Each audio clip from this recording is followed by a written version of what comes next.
Today we are going to have a fun with letter H.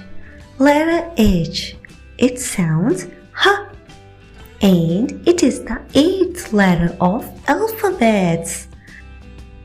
See, there is a house, a hat, and a horse. We are going to have a fun. We are going to sing a poem. Let's sing with me.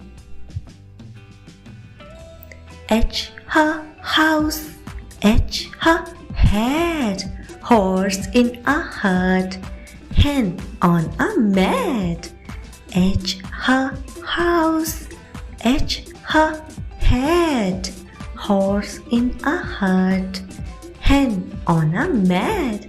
Sing with me again.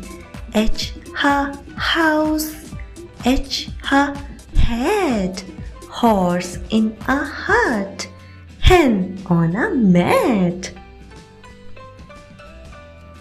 Did you notice the sound of house, hat, and horse is H? Dear children, keep singing this poem with your friends and teacher.